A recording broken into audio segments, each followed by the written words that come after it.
Greetings, everybody. Good morning, good afternoon, good evening, or wherever you may be when you are listening to this presentation. And we are going to be continuing in the Grand Design Exposed, Chapter 10, entitled The Jesuit Brothers of the Pyramid Shaping Events During the 1700s. And it is these 1700s that have a very, very unique history. A history that, again, has not been taken away, but has just been simply left out, simply untold. We all know about the revolutions and these types of things, but what happened to stir up the revolutions? What went on behind the scenes? What kind of societies were created, and co-societies and mere image of societies to infiltrate the other societies that were the bread and butter of a lot of the events in the 1700s. And so we're picking up in the next section on page 132 of the book, called Catholic Freemasonry Imitates Protestantism. This is where it's going to start getting very unique and very interesting. It has always been the great boast of Protestantism that the spirit of free inquiry, both in religious matters and things of science, was the right of an individual.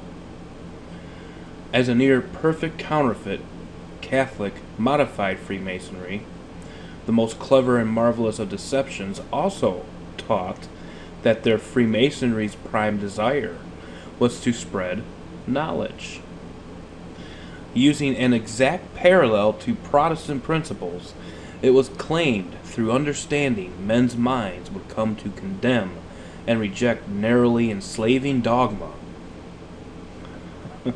teaching that only in free debate, without censorship, could society develop.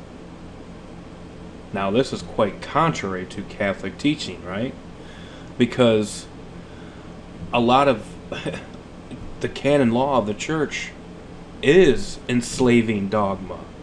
But here, this modified Freemasonry, version of Freemasonry was, or this near perfect counterfeit, as John Daniel states, this Catholic modified Freemasonry was labeled as the most clever and marvelous of deceptions, also taught that their Freemasonry's prime desire was to spread knowledge, using an exact parallel to Protestant principles.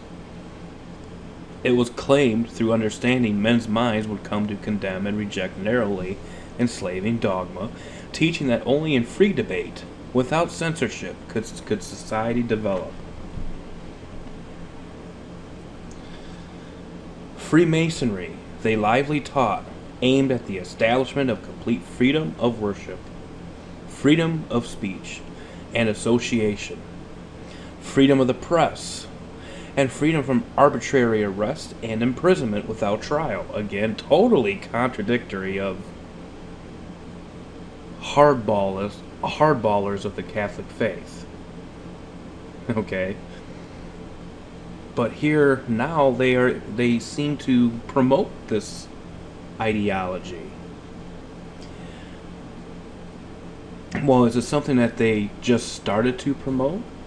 Or if you look at some of the words of Thomas Aquinas way before the 1700s, and you look at those words, was it actually part and parcel of their doctrine and theology and ideology all along? Because face it, if you're in a battle and if you're in a war, what good is it if you're losing the war if you don't have a backup strategy? Okay? Rome was losing the fight against the Protestant Reformation. And so they had to change the tide. They had to resort, although keeping their excommunications and their inquisitions. But what happened was they started to move further and further away into the background making it seem like that it was the states and the monarchs that were now behind all these atrocities that are going on, while they are sitting back promoting their peace, promoting their freedom of the press, their freedom of speech and association, freedom from arbitrary arrest and imprisonment, which they are and still are well in favor of. But again, sometimes you have to change strategy.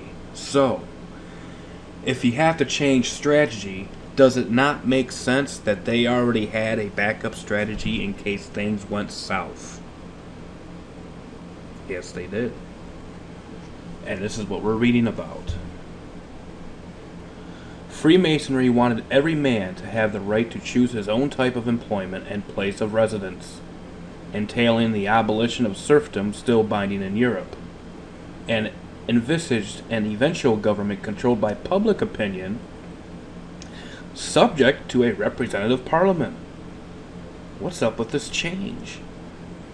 They taught that humanity, if it so desired, could attain to a social order, such as that of the ancient Egyptians, reflecting the order of the cosmos. How could a Protestant, or any true son of liberty, who had been for so long denied these rights by Catholicism, resist being a part of such a movement? Devoted Jesuit Letellier, who was one of the confessors to French King Louis XIV, helped to launch, with Jesuit editor Jacques Berthier, the liberal publication. The Journal des Travaux, which was a kind of Jesuit forerunner to the later Freemasons' Encyclopedia. Renowned Gottfried Wilhelm von Leibniz, the German philosopher, historian, jurist, geologist, mathematician, and co-discoverer of the calculus, who lived during the years of 1646 and 1716, dreamed of a universal science and a united Christian Europe, and hoped that the religious orders, particularly the Jesuits, would cooperate in compiling a comprehensive encyclopedia of human knowledge. The motivational purpose was to bring a reconciliation between Catholics and Protestants. However, Catholicism declares publicly its infallibility. So it's only reasonable to conclude that if there was going to be any kind of reconciliation, it had to be on the part of the Protestants, not Rome, even if it took a little manipulation to get it accomplished. So the reconciliation wasn't going to come from Rome, it was going to come from the Protestant. Historically, but strictly for window dressing, it has been pounded into our consciousness that Rome and the Jesuits are the sworn enemies of Freemasonry. And I want you to pay very close attention to this, because even today, and I don't want to mention any names, but even today, you have individuals that would lay claim that they were a former Illuminati witch, and they will go into depth about the Illuminati, and they will say that Adam Weishaupt left the Jesuit order and founded the Order of the Illuminati. Okay? And so he had no part of the Jesuit order, even though he was still going to Jesuit universities. Alright? And so you have this ideology that illuminated Freemasonry is separate, and therefore it is that group that rules the world. Okay? So, I'm pretty sure if any of you don't know who or what exactly I'm talking about, all you have to do is, type in Illuminati, $1 bill, and these types of things, and maybe type in the word Christian, and you'll be able to figure out who it is. But it's not just him, Okay? It's not just him. I mean, even... I hate to say it because his work, Vatican Assassins, is a very good work. But even him holds to a view that the Freemasonry that Washington was a part of was Protestant, essentially. Eric John Phelps, okay? You know, so... And again, there's a lot of good stuff and good research you can glean from the book Vatican Assassins, Wounded in the House of My Friends. I have the EPUB file of that book. A lot of good stuff in there. A lot of good exposés. But there are some key events that he leaves out. And is he doing it deliberately?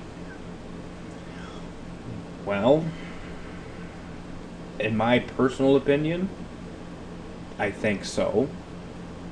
Plus, you also have to bear in mind that both the individual I talked about earlier and Eric John Phelps are also futurists in nature. Okay, they believe in a future 70th week and these types of things. So, even though they expose the Jesuits, but they are still promoting Jesuit doctrine.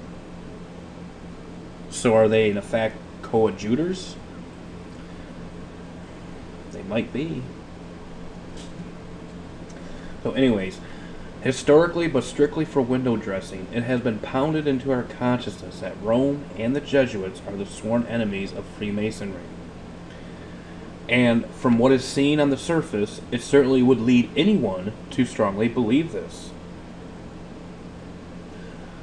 On April 24th, 1738, Pope Clement XII issued his papal bull forbidding all Catholics to become Freemasons under the pain of excommunication, the threat of hellfire, and even death, because they allowed persons of all religions into their order,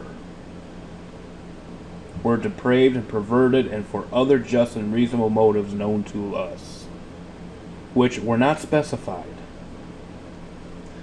The Church's attitude must have seemed quite puzzling to some, particularly when at that time, when the warning went out, French Jacobite Freemasonry was at the peak of its development. And the Jacobite leaders were, after all, had either been born Catholic or become converts. It's quite the pickle. But see, here is this Pope. He's issuing this decree, this papal bull, forbidding all Catholics to become Freemasons under the pain of excommunication and death. Pay attention here. The papal bull, which gave a cosmetic exterior appearance to exclude Catholics from Freemasonry, certainly had a minimal effect in dissuading French Catholics from joining. On the contrary, after the promulgation of the bull, some of the most illustrious names in France became involved. Even the king seems to have been on the verge of joining a lodge. Indeed, it was precisely in the Roman sphere to influence that Freemasonry. During the next half-century was to spread most vigorously and to assume some of its wilder, more exotic and extravagant permutations. It seemed to be patronized more enthusiastically by Catholic potentates, Francois of Austria, for example, than by anyone else, and was to prove most influential precisely within such bastions of Roman authority as Italy and Spain. Actually, by casting Freemasonry as a villain, Rome, in effect, turned it into a refuge and rallying point for her own adversaries. To perfection, the grand illusion was working wonderfully. Jubilant Protestants took the bait, as they rushed in to offer their services in opposition to Rome. This papal bull was nothing but a dangling carrot. Okay? And since the Protestants are always going to protest Rome, well, why not join the Freemasons? Why not join the Freemasons? When behind the scenes, the brand of Freemasonry that they're joining is Roman Catholic. is the Roman Catholic version of Freemasonry, which was already infiltrated into Freemasonry, which now the church has labeled as a villain. Very, very smart strategy, I dare say. But true to the scheme, they had become only the base of a pyramidal structure. At the capstone apex of power, Protestants were being secretly guided towards a more hidden agenda, and by the very ones they were claiming a victory over.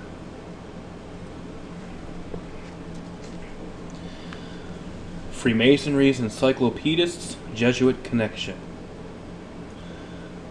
Ignatius Loyola himself had often pointed out that religion needed intelligent understanding for its support. In all the great struggles of the Jesuit order, the defense of intelligence as a valuable aid to faith had always been in the forefront. So as intellectuals and scholars of the quote-unquote Enlightenment, is it surprising when Freemasonry's encyclopedists, a group of Masons in France, began to publish their encyclopedia as a means to spread knowledge? Or that the editor, Denis Diderot, of the encyclopedia's first volume was Jesuit educated? And of those who collaborated with him, Voltaire, Montesquieu, d'Holbach, and d'Alembert, that Voltaire and Montesquieu were also Jesuit educated? Of course, when they first tried to bring the encyclopedia out in 1751, it was banned by the Catholic Church. Placed on the index of forbidden books, and copies were burned, wherever possible.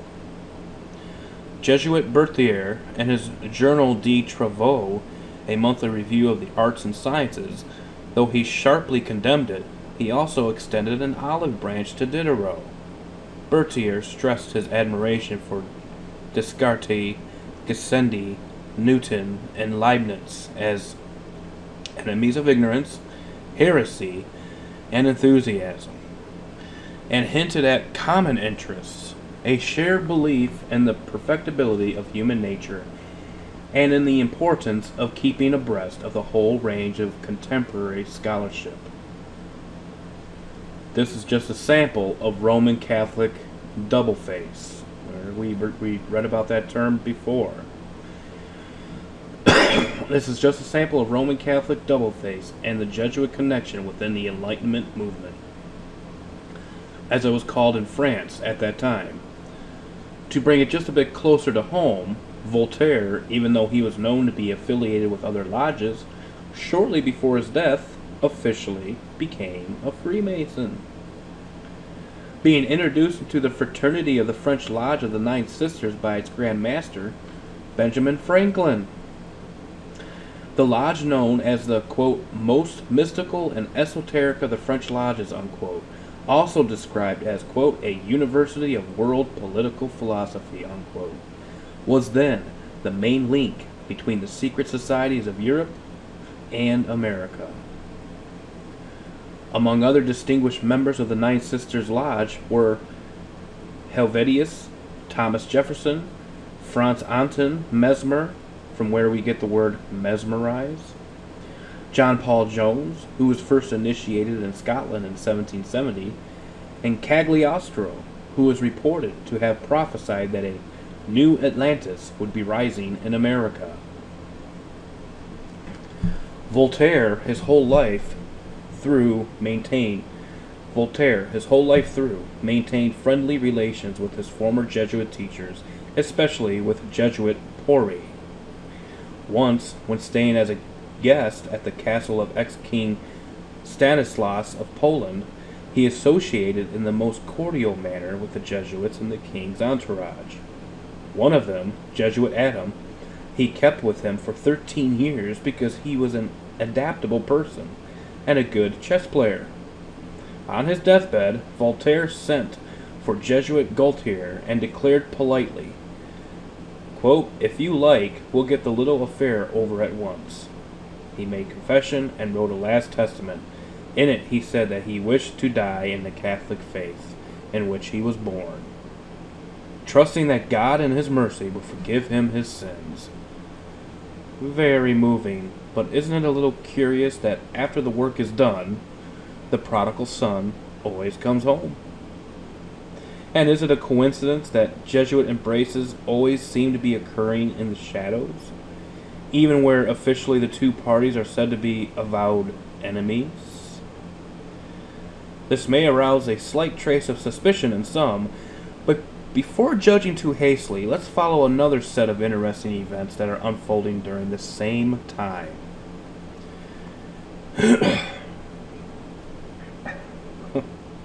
I told you this is going to get very interesting. So, here is Voltaire, who history says ventured away from the Roman Catholic Church. But on his deathbed, I'll read you the quote again. He made confession and wrote a last testament. In it he said that he wished to die in the Catholic faith in which he was born, trusting that God, in his mercy, would forgive him his sins. The prodigal son returned home. Or did he really return, or was he always a part of? Well, if you believe, everything that is being laid out in the open, and you don't look behind the scenes, it would seem very convincing that, it would seem obvious that, well, yeah, of course, because Pope Clement VII issued that bull, denouncing Freemasonry and these types of things. And here's Voltaire, an active Freemason, but yet he's still in humongous communications with Jesuit priests and others that were from these Jesuit universities. He himself being from a Jesuit university. So, really, what's going on here? It's called theater, folks. And it's the same theater that we see playing out in this world today. Haven't you ever heard the phrase, the whole world's a stage? Well, you're reading about one of the stages of this world. You're reading about one of the theatrics that had played a huge part in the 1700s. Next we come to the Jesuit suppression ploy.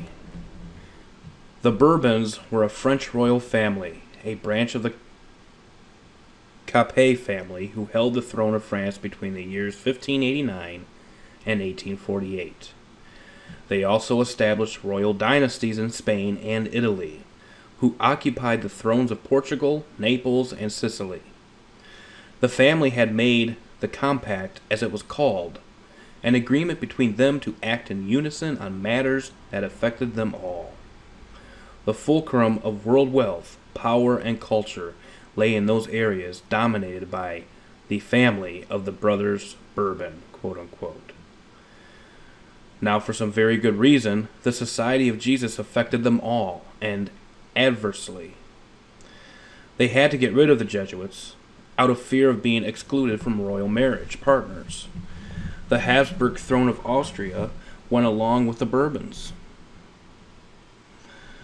The official records that describe the suppression of the Jesuits takes you through myriad complexities, accusations, reasons, and excuses, some almost silly, to give support for the deportation of the Jesuits from each of the acting Catholic nations.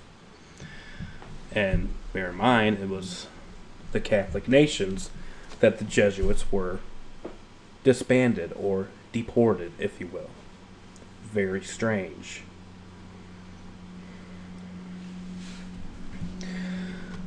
Certainly, the violent turmoil and intrigues that never failed to surround the Jesuits wherever they set up camp was a 200-year history against them that spoke for itself. But this had always been looked upon and approved in Catholic circles as a means to justify the restoration of the Church triumphant. The Jesuits, nevertheless, in their rise to power, had made many bitter enemies within the church hierarchy itself. They flaunted their aristocratic and intellectual superiority, boasting to be the Pope's elite, and with disdain looked with something approaching contempt on all other orders. The movement and onslaught that was to bring the Jesuits down found ready helpers among these other orders and Jansenist prelates in Rome. But the frontline attackers were the members of the royal Bourbon family, and all were Roman Catholic. The popular view teaches us that it was because of Jesuit agitation and their audacity that brought such harsh measures against them by the Bourbon kings. But upon closer examination, we find a former plot being hatched, whose conspirators were of another group, ardent members of the Enlightenment and Catholic Freemasonic lodges, who were prominent members of the establishment in its political, financial, literary, and social circles as well. Whether they gathered in the Paris lodge called the Nine Sisters, or the Madrid lodge called Crossed Swords, or at state dinners or financial meetings, all were of one mind as brothers of the pyramid. In those days, the most powerful statesmen necessarily belonged to the lodge. Some, who were the chief advisors to the Bourbon princes, the Marquis de Pombal was royal advisor in Portugal, the Count de Aranda occupied the same position in Spain, Minister de Tillot and the Duc de Choiseul in France, Prince von Kaunitz and Gerard von Swieten at the Habsburg court of Maria Theresa of Austria. These names were and still are held in honor on Masonic membership lists. Each one of these men held a position of trust and confidentiality in government, and each was a devout Roman Catholic. Yet they were being guided by a hidden and even higher Jesuit authority that had secretly vowed the death of the Society of Jesus, or to outwardly appear so. But why? So again, they were being guided by a hidden and even higher Jesuit authority that had secretly vowed the death of the Society of Jesus, or the Jesuits. So it was a Jesuit ploy to institute the death of the Jesuits, or so it seemed. Do not lose sight that this is the conspiracy of all conspiracies, where the most calculated strategy had to be devised to guarantee, unquestionably, not to fail in the final thrust for complete world control.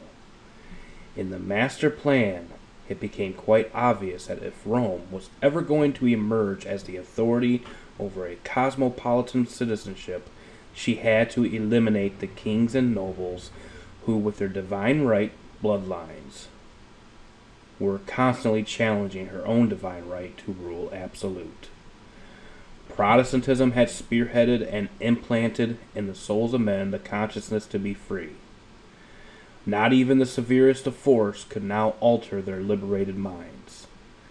If hardliner Romanists could not grasp the stark reality, then they would have to be purged. But Rome had to prevail. To do so, she had to temporarily appear to be going with the liberal flow. Don't we see that today within the church? Appearing to go with the liberal flow? You don't need to look no further than Pope Francis, folks. A conspiracy to perform effectively can never reveal itself or its motives, and if visible at all, will only appear in some other name. But the most effective tactic for confusion is to appear opposing one's own self. As masters of intrigue, never underestimate the scheming mind of a Jesuit. To sacrifice a Jesuit order by a directive given by a hidden hierarchy of Jesuits sounds almost like lunacy, but fits their character tailor-made. The rationale was, if a concerted effort to rid the Society of Jesus from the public scene could be accomplished, it would also eliminate the most fierce opposition to the Enlightenment movement. And if in the process European monarchs could be employed as instruments to justifiably crush them. It would then serve a double purpose.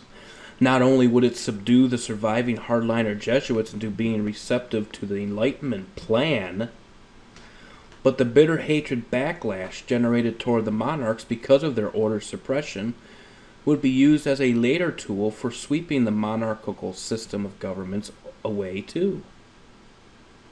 Time has clearly proved that this is exactly what happened, that the Jesuit order was dismantled nation by nation and then finally dissolved in 1773 by a signed decree by Pope Clement XIV, yet the official version raises a few questions. We've all heard about the official version, and we all heard the story of Pope Clement XIV, that he was poisoned and these types of things. Now, question. Was he poisoned because of this dismantlement? Or was he setting himself up as a sacrifice, in a sense, to basically make it appear that the Pope had been poisoned by these same Jesuits they dismantled? Was it all part of the plan? Was Pope Clement XIV already planning his own demise by sacrificing himself, by dismantling this society in order to gain control back to Rome? Grand Design launched. The destruction of the Jesuit order in 1773 was the first step in a series of events that was to launch Rome's calculated Grand Design. Following the Jesuit suppression, 3 years later, in 1776, the Illuminati organization was founded by Jesuit Adam Weishaupt, declaring to the world its intentions for a Novus Ordo Seclorum, or New Order of the Ages. It was no coincidence that the very same year, 1776, American English colonies declared their independence from England. That mighty fortress and nation sworn to the preservation of Protestantism, but pictured to the colonists as a vicious, life-bleeding tax tyrant. The French Revolution erupted in 1789, with their king and queen being guillotined. Shortly after, in 1798, Napoleon's French general Berthier captured Rome and took Pope Pius VI prisoner. In only 25 years, the world stood in awe as it watched the most radical social changes taking place. Yet, what the world had witnessed was not quite what it seemed to appear. All these events, which have been held so dear to the hearts of freedom-loving people, that so graphically and dramatically changed the hopeless lifestyle of oppressed common man, that took away Rome's dictators and ushered in constitutional forms of government by the people, as shocking as it may seem to believe, was actually Rome's hidden agenda to implement her long-range strategy to grapple with the movement that was indelibly impressing man of his unalienable rights, by secretly securing control of the Protestant movement, and by an overwhelming display of events that would virtually convince the Protestant world that its victory over Romanism was sure. Protestants would fall asleep. It was almost like a form of hypnotism in a way, because all of these events made it seem to appear that Romanism was gone. And he had all of this freedom, the freedom-loving people. We all have them today. That we all love this freedom. And trust me, freedom is a good thing. Okay? I am not saying anything against the freedoms and stuff like that we have. Okay? But you also need to bear in mind that these strategies was the hidden agenda of Rome all along. regardless of how good it seems. The second beast had 2 horns like a lamb, but speaks as a dragon. You need to understand that. It's very important. Rome then, in its own good time, could do its work of undermining, setting the stage to annihilate Protestantism forever. And hence this is also primarily the reason why that the historicist school of prophecy is very much a minute remnant these days. Portugal begins Jesuit expulsion. So now we're backtracking a little bit. We're going to get into these expulsions of the Jesuits. The King of Portugal, Joseph I, was having an affair with a young Marchioness of Tavora, whose husband appropriately and vehemently disapproved. Taking the matter into his own hands, the husband of the lady lay in wait for the king on one of his journeys to rendezvous with Tavora's wife, and another his nocturnal adventures. Tavora, meaning only to discourage the king's armor for his wife with a few pistol shots, slightly wounded Joseph I in the arm, who, in a panic, fled to the castle. The incident, as it was purposely distorted out of proportion, however, provided excellent ammunition and the perfect tool for launching the Brotherhood's program against the Jesuits. The violent action of the young nobleman, who had dared to protest in so decisive a manner against the king's affair with his wife, was such an astonishing and unusual thing that no one believed that the Marquis had come to it on his own initiative. Who had ever heard of the husband of a king's mistress making difficulties or resorting to force? Malignant seditionaries must have been at work, inciting the Marquis to such behavior, which exceeded all the bounds of etiquette. But who could have contrived such atrocities, wickedness, if not the Jesuits? Crafty, audacious, and capable of any baseness. This was the picture that was painted for King Joseph I by the aspiring Portuguese Prime Minister, Marquis of Pombal, and chief advisor to the king. Brother Pombal well knew if it was possible to fill King Joseph with feelings of fear for the high nobility, and convince him that the Jesuits were seeking his life, then the king would not rest until every member of the Society of Jesus was safely imprisoned or expelled by force from the land. So great was King Joseph's indignation, according to Pombal's assertions, that the Jesuits should have so treasonably counseled the husband of the beautiful Marchioness to interfere with the pleasures of an anointed ruler, that he eagerly assented for Pombal to immediately have the whole Tavora family and the old Duke of Aveiro imprisoned. At the same time, Pombal gave orders to have the Jesuits' houses surrounded by soldiers, and the 3 Jesuits, Malagrida, Matos, and Alexander, taken prisoner as accomplices in the plot of high treason against the king. This indictment was based solely on the circumstances that the Jesuits had been the friends and confessors of the Tavares and Aveiro families. The old, reputedly fanatical Jesuit Malagrida had produced a number of mystical writings and exercises which offered good evidence for a trial by the Inquisition. In their exquisite skill in discovering heresy, he was pronounced guilty and burned at the stake. Moreover, the indignant king hastened to sign a decree by which the Jesuits were denounced as traitors, rebels, and enemies to the realm, and banished forever from Portugal. This entailed the advantage that the crown could confiscate all the goods, revenues, and lands of the order.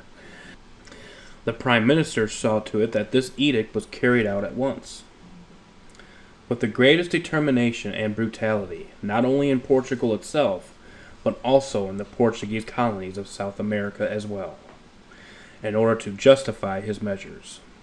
Pombal deluged the whole of Europe with a flood of anti-Jesuit manifestos and propaganda campaign publications, thus starting in 1759 to 1761.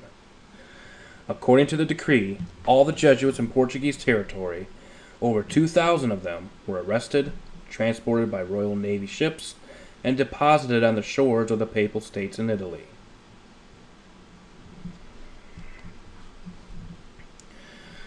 France follows, another Catholic nation. The excesses to which these anointed sovereigns carried their sexual pleasures, and the scandals they caused, can be aptly seen in the life of French King Louis XIV. Even though married, there were the affairs with the two nieces of his Minister of State, Cardinal Mazarin, then with the beautiful Mademoiselle de la Valliere, and finally with the witty and amusing Marquis de Montespan. The spectacle of a married king, wrote the Duc de Saint-Simeon, who had two mistresses at the same time and traveled about with both of them, created great scandal. The ladies sat in the queen's carriage, and the people streamed by in crowds to see the three queens. His great-grandson, Louis XV, must have inherited some of his great-grandfather's sexual irregularities in craving his numerous mistresses, for he once declared to his minister, Choiseul, it was his conviction that, as the Lord's anointed, he could very well indulge in such intercourse without going to hell for it. However, his Jesuit confessors thought otherwise. Even though their own record was marred quite sordidly itself, but King Louis XV's last amusement, the Marquis de Pompadour, had so intensely aroused a struggle between them and the court Jesuits, that the Jesuits had refused both her and the king the communion sacrament.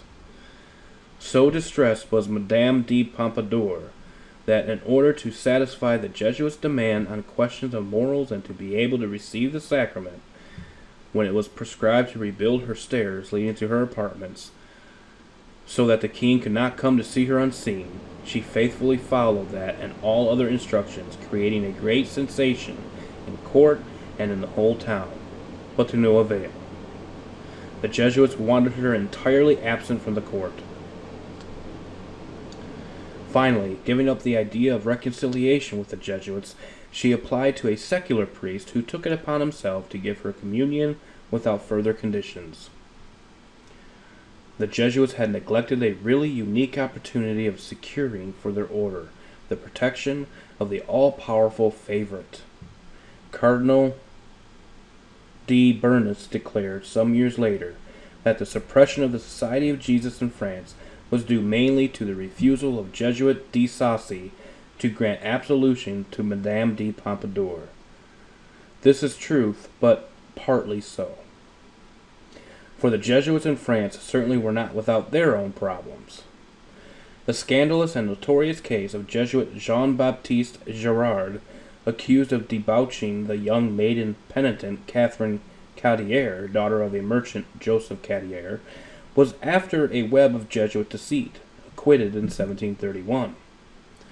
After a sensational trial, receiving heavy publicity, it became necessary to have a large military force brought in so as to convey him in safety through the howling crowd. But the immediate pretext for a serious attack for expelling the Jesuit order from France did not come from sexual abuses, but financial.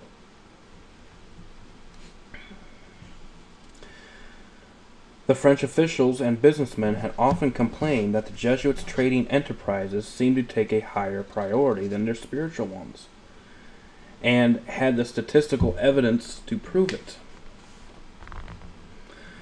The efficiency and volume of Jesuit commerce is phenomenal, reported the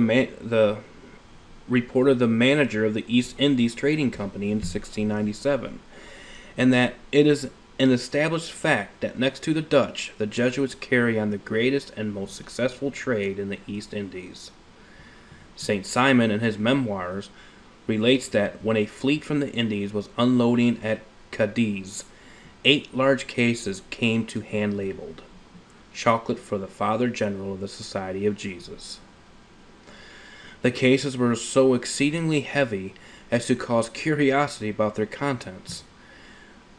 They proved to be large balls of chocolate, a ball was split open and gold was found inside. The Jesuits were informed, but these cunning politicians were very careful not to claim this valuable chocolate, quote unquote. They preferred losing it to confessing. The opponents of the Jesuit order in France had waited long for just the right moment to occur so as to bring open scandal and the death warrant upon them. What had been possible to achieve in Little Portugal in expelling the Jesuits, surely they must be capable of accomplishing in France as well. The sensational lawsuit of Jesuit La Valette met all the requirements perfectly. Tycoon missionary Jesuit Antoine La Valette was superior of the Jesuit mission on the island of Martinique in the Caribbean, who had been described as, quote, the most able man in business that the world has beheld for many ages, unquote. Developing sugar, coffee, and indigo plantations and shipped the produce to Europe. He borrowed heavily, utilizing all means of commercial credit to expand the business despite warnings from Rome. Thanks to the activities of English privateers in 1755, only one of about 20 cargoes got through. Also, during the 7 Years' War, from 1756 to 1763, the sea lanes were virtually closed. These created a desperate situation where Jesuit La Valette could not make good his debts. A large trading house in Marseilles, France, went bankrupt, and others were hard hit. Creditors held that the French Jesuits as a body were responsible for the debts. The French provincial superior and the Jesuit general, Lorenzo Ricci, refused to pay La Valette's debts, claiming that his commercial undertakings had violated the rules of the order, and that the Society of Jesus was not liable for his debts. That tactic was mistake number one. Instead of meeting the bills and avoiding any further unwelcome attention, the order, in the absurd belief that the Paris Parliament would be more likely to accord them justice, appealed to the Parliament. This was their second grave error. A foolish and fatal move by which the Jesuit order was delivered into the hands of their sworn enemies.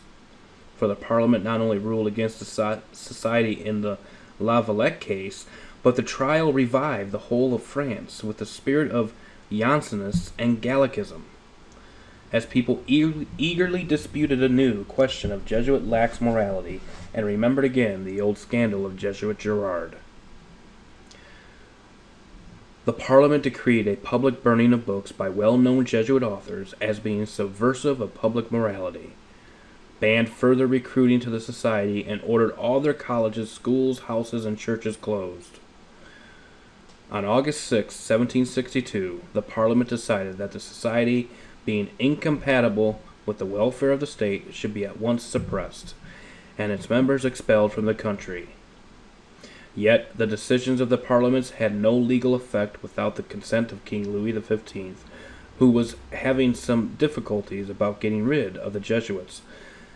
However, Brother Choiseul advised the king that the whole people and the Parliament were utterly embittered against the Jesuits, and that there was danger of a general revolt if he did not yield to the pressure of the nation.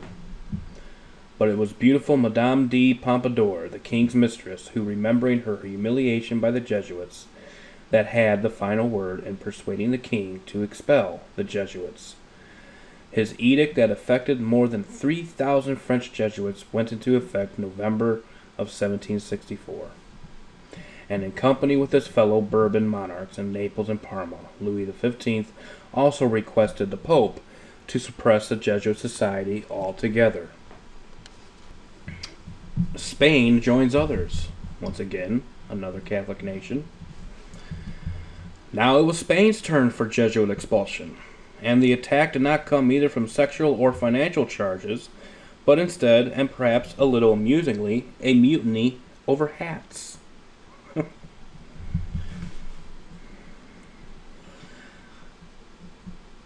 Now, you know, there are always some things, and some things might be more serious than others, But usually there are always some things that happen.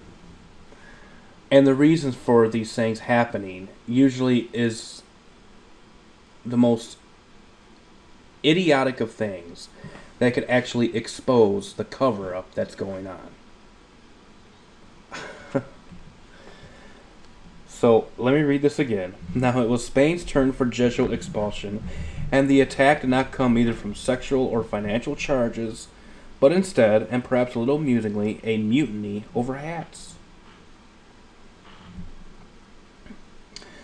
King Charles of Spain was an autocrat of the most domineering kind, who believed in the absolute sovereignty of the monarch as his divine right, and it was at least his ambition to always decide everything for himself.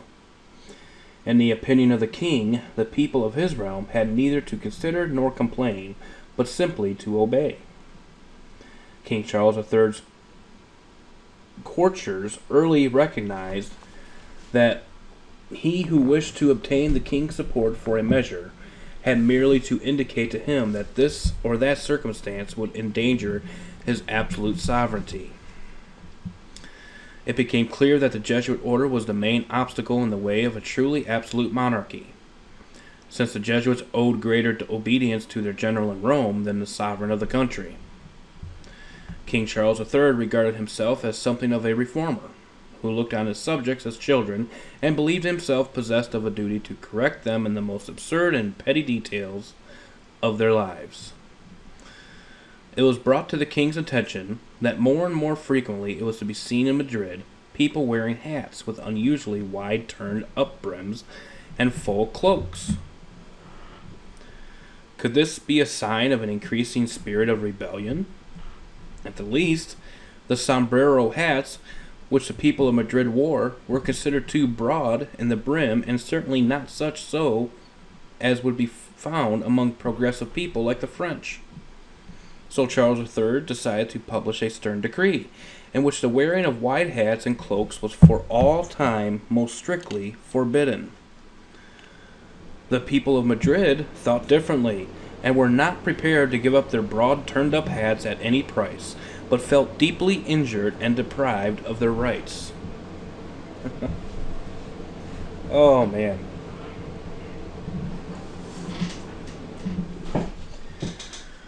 Well, John Daniel did say that this was an amusing one. A dark mass of people composed of thousands of wide, turned-up hats literally swirled and swept through the streets to protest like a disastrous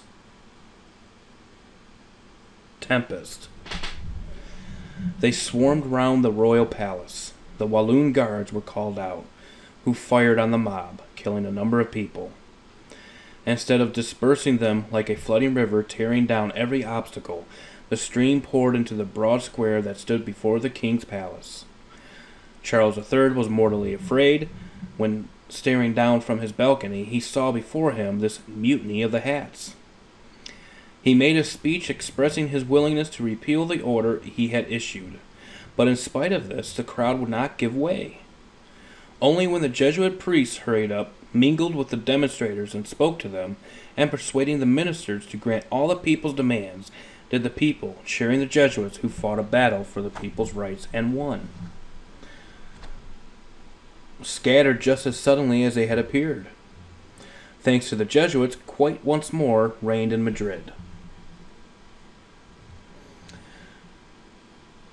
The speed with which the Jesuits had succeeded in pacifying the malcontents aroused strong suspicion in the king and his ministers. Had not the king seen with his own eyes how the Jesuits had quieted the insurgents simply by reasonably talking to them?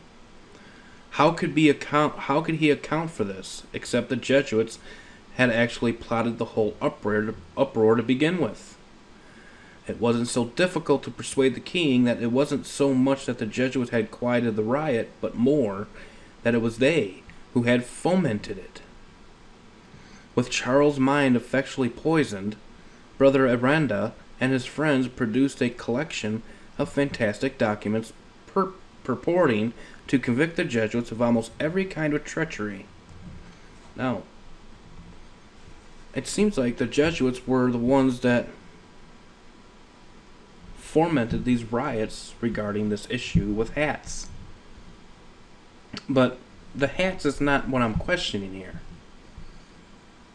If they fomented this riot, and as the Bible says there is no new thing under the sun, what makes you think that they didn't foment the revolutions? What makes you think they didn't foment all the riots and these strange protests that we see going on today?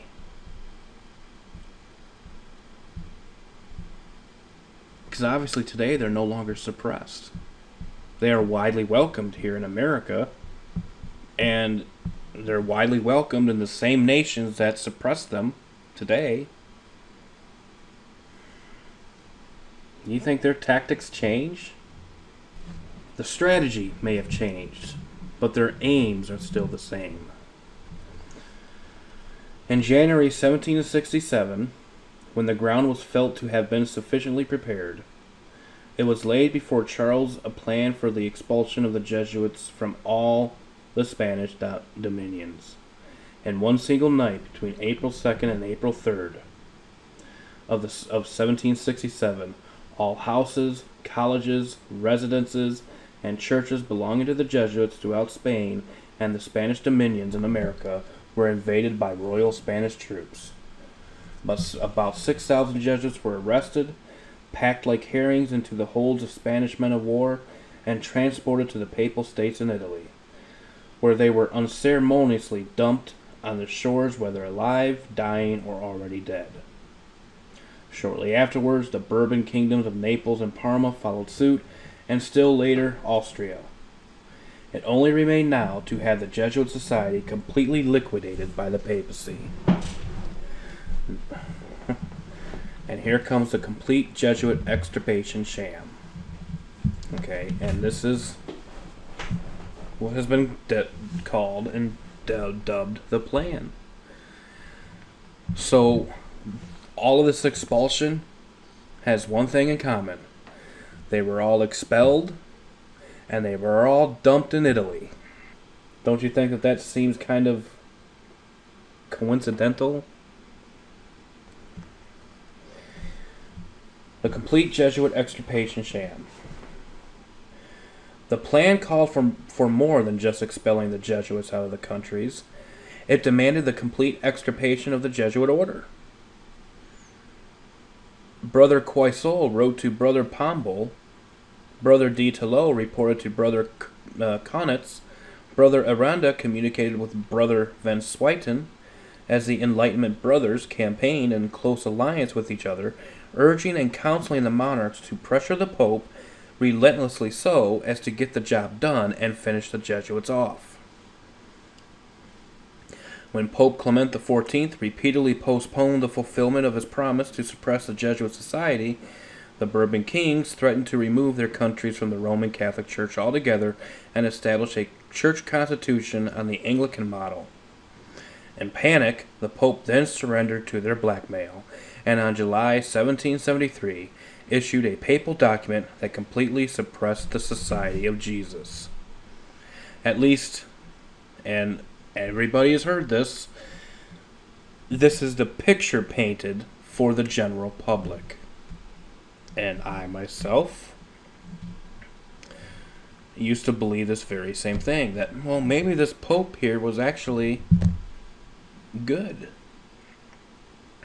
You know, because after all, he suppressed this evil order, right? And just because he was poisoned, that must have meant he was good. So anyways, let's continue. Yet, in contrast to the dramatic suppression of the Jesuit order, where even numerous Jesuits lost their lives in the ordeal, there was also subtle plans being laid for the future restoration of the order. So here we go, okay? So, upon the dramatic suppression of the Jesuit order, you can almost really say this was already pre-planned to happen this way. Because the plans were already being laid prior to the suppression for the future restoration. And don't think for a minute that Pope Clement XIV was not a part of that plan. Don't think for a minute that he was, he was a good guy because of what he did.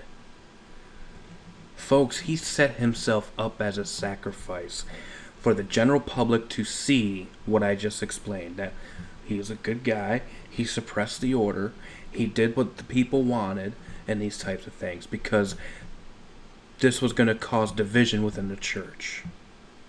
Not so. Even though he was poisoned, he was planning his death, because all of this was already pre-planned.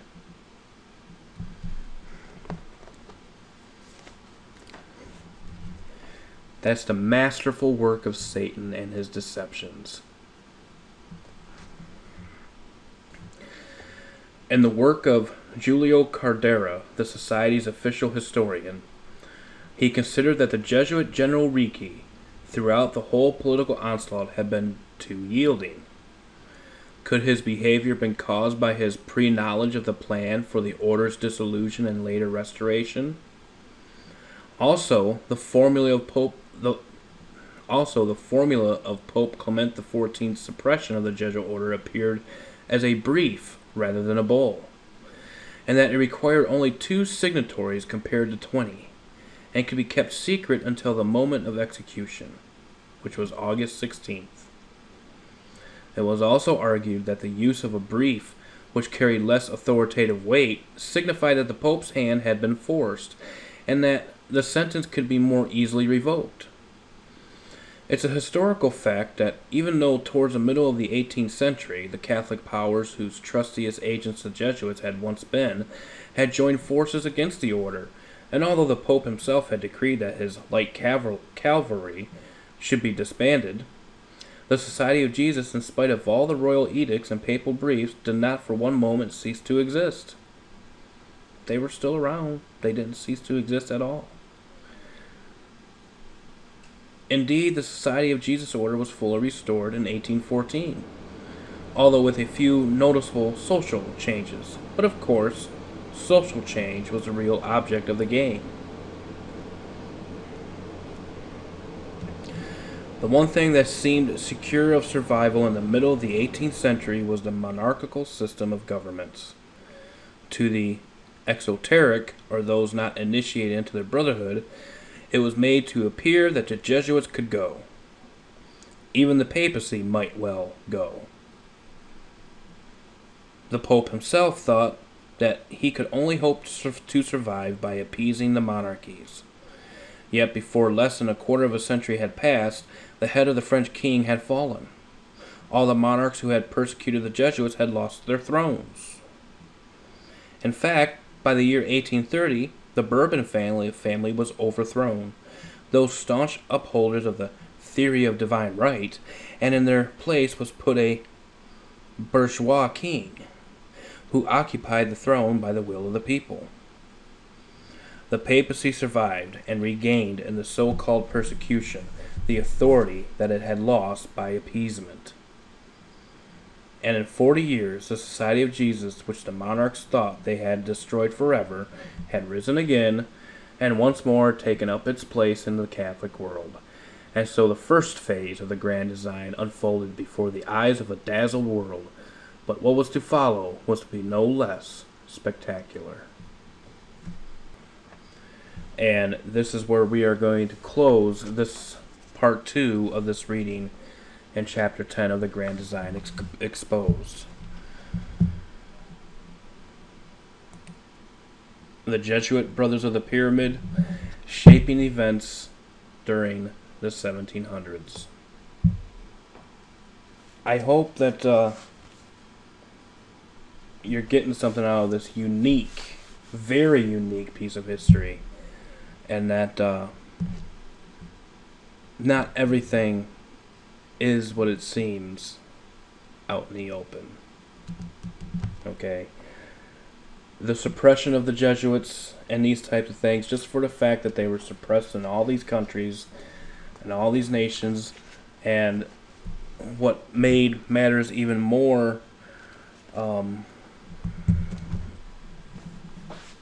a coincidence was that they were all Catholic nations, and not only that, they were all dumped in Rome. And so all of this was done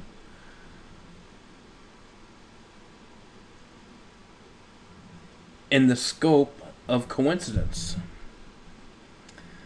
Because while the suppression happened, or was happening, they were already planning the restoration beforehand. And it is of my firm belief that Pope Clement XIV, he may have been a pawn in the game, but he also may have been a voluntary pawn, a voluntary sacrifice, if you will. Because in reading this evidence that we have, it sure seems to be that way. So, again, we will pick up in part 3 of this chapter, and the very interesting history and unique history continues. So thank you for listening. Truth be told, truth be known. Stay safe. God bless, and we will see you next time. Bye-bye now.